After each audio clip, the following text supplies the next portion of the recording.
राधे राधे मित्रों, जय श्री कृष्णा।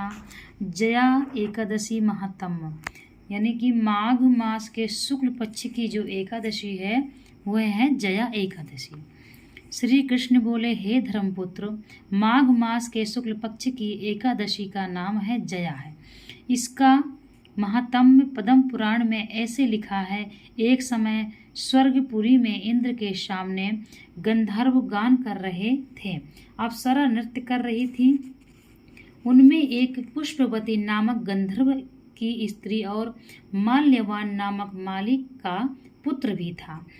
यह दोनों परस्पर एक दूसरे पर मोहित थे।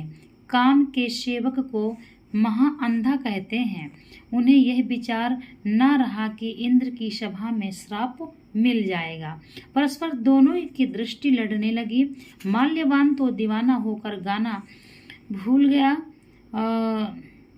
और पुष्पवती पगली बनकर नाचने का ताल भूल गई।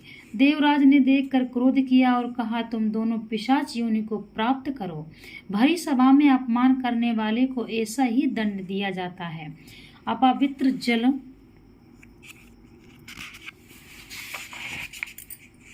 और अपवित्र भोजन तुम्हारे योग्य है। अपवित्र जल और अपवित्र भोजन तुम्हारे योग्य है, ऐसा कहकर स्वर्ग से गिरा दिया। वे स्वर्गारोहण मार्ग द्वारा बद्रीनाथ में आए। यदि पापियों के देश को जाते तो खाना पीना मनमाना मिलता, परंतु पाप से शीघ्र उद्धार न होता। इस कारण उन्होंने पहले ही तपोभूमि पर निवास किया। कष्ट पाकर जीवन में उदास हो गए। एक दिन भूख हड़ताल कर दी। रात्रि को बद्रीनाथ के गुण गाकर व्यतीत किया। प्रातः हुआ तो उनकी पिशाच योनि छूट गई। स्वर्ग से विमान आए और उन्हें ऊपर चढ़ाकर कहा, कल जया एकादशी का दिन था।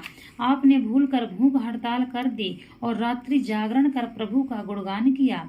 उसी के प्रभाव से हम आपको स्वर्ग में ले जाते हैं। इस प्रकार जया एकादशी की कथा है। यह आप व्रत करें तो अवश्य पढ़ें। राधे राधे।